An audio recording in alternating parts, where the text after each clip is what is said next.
Hey guys, Thunder E here, and the brand new iPhone 11 Pro Max is finally here. So let's see how it stacks against the Galaxy Note 10 Plus. Let's not waste any time. Let's find out.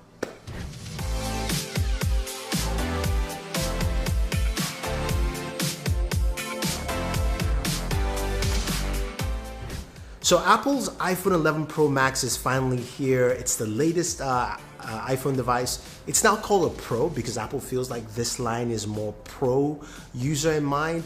And there's an 11 Pro and the 11 Pro Max. But we're looking at the 11 Pro Max because how does it stack against the Galaxy Note 10 Plus? That of course is the Pro device, and that device we know has a lot of features, but let's look at the 11 Pro Max first.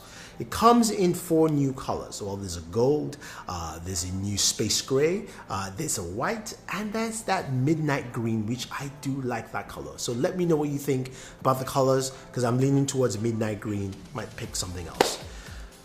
In terms of storage, we're looking at 64 gigabytes. Yes, 256 and then 512. So Apple is still keeping the same scheme, if you will. Its price starts at $1,099 for 64 gigabytes. That doesn't stack up well because the Galaxy Note 10 Plus at $1,099 is basically 256 gigabytes of storage. Well, let's look at the display.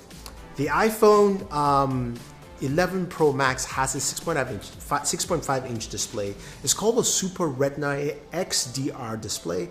The reason for this new naming is because it's got a bunch of new features. There's HDR 10 support. There is also Dolby Vision support on this. This display has a huge contrast ratio of 2:1. It's also got max brightness in terms of nits at 1200, regulars at 800, so that's pretty high. It's a vibrant display. Just like the Galaxy Note 10 Plus display is vibrant, I think the max nits is about 1000 to 1100. I could be wrong, but it's a super bright display. So both displays have nice brightness, colors, the things you're looking for in a display that you love to see. Now when we move to the back of the device, that's where of course you see the camera hump, a new camera hump. I'm using of course a dummy model here in this video, but what you do have is a triple camera setup. First time iPhone has gone to that. The Galaxy Note 10 Plus has always had a triple camera setup, and that's something new for Apple. This time they have 12 megapixel cameras all across the board. There is a wide angle camera, which is the main camera at 12 megapixels f1.8. The ultra wide is field of view of 120 with also f-stop of 2.4, and there's a telephoto with an f-stop of 2.0, and it's also 12 megapixels. Now the Galaxy Note 10 Plus has a triple camera setup, 2 12 megapixels, 116. The 16 megapixel is that ultra wide, 120 degree, I believe, field of view. I think takes lovely photos, pictures. I'm going to do, of course, we'll do our camera video, of course, on the iPhone 11 Pro Max to see what it actually brings to the table. Now that we have a newfound camera bump on the iPhone 11 Pro Max, I've got a few cases from my good friends at Spigen that I really like. The first one is a liquid crystal case. What I like about it, it's flush. It basically balances out with the raised edge of that camera bump. And of course, you've got protection all around. This, of course, is a see-through case, so you get to see the colors of your iPhone 11 Pro Max. Now, the next case here is the Rugged Armor, which is a case that I love to use. It's got that tough feel, TPU feel all around. Nice protection on your iPhone 11 Pro Max. You've got that center cutout to show you the new iPhone logo. Of course, we're using our dummy version here, but you get the idea of how this fits with your iPhone 11 Pro Max, and this should go a long way. But the camera on the iPhone 11 Pro Max is packed with a ton of features. All 3 cameras can record 4K 60, and Apple says your images will still look the same across the board, which is pretty nice.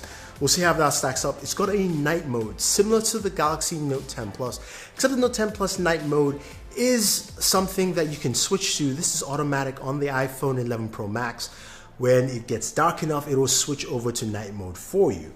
So we'll see how that pans out with his photos, but there's new next generation Smart HDR to give you better photos, and apps like Filmic Pro allows you to record with all 4 cameras on the device, 3 at the back and 1 in the front, in 4K 60. Yes, the front-facing camera now records at 4K 60.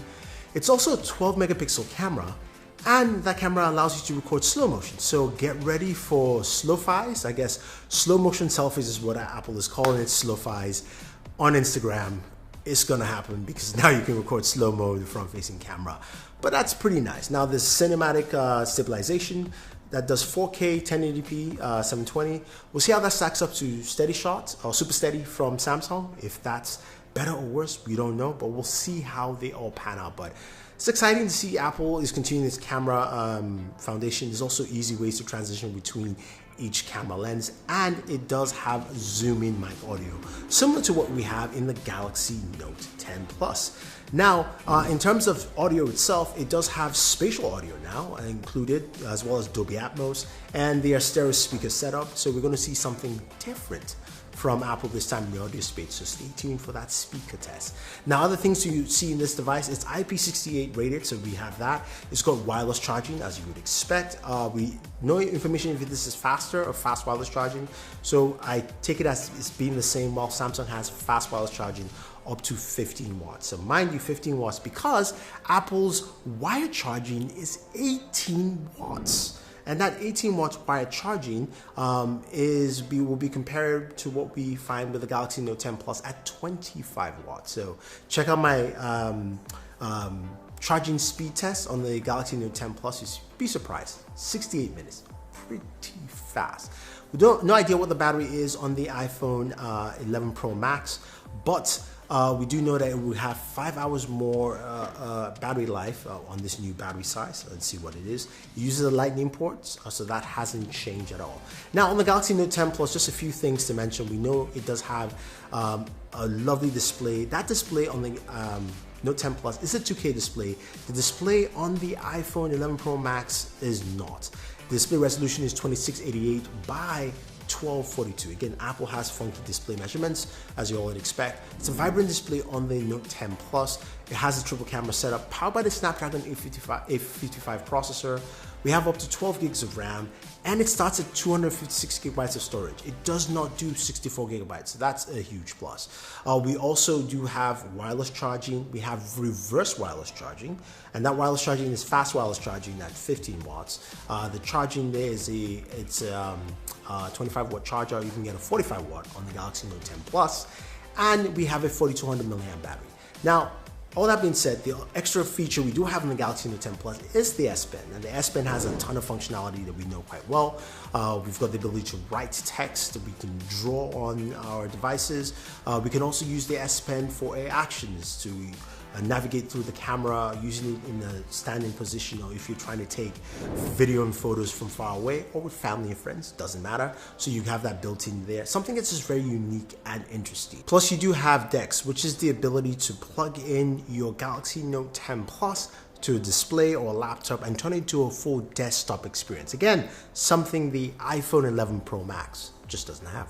But I want to hear from you guys. What kind of videos would you like to see once I get my hands on the iPhone 11 Pro Max? I'm going to be doing a gaming video. I'll be doing a speaker test for you guys to see. Also, we're doing a charging test as well. I might do a battery drain test. That's something I've never done, but if that's something you guys want to see, I'll try and do that for you as well. I might also do a test between the 18 watt charger and the 15 watt wireless charger on the Galaxy Note 10 Plus. See how both of those two stack up. It's very different, very interesting.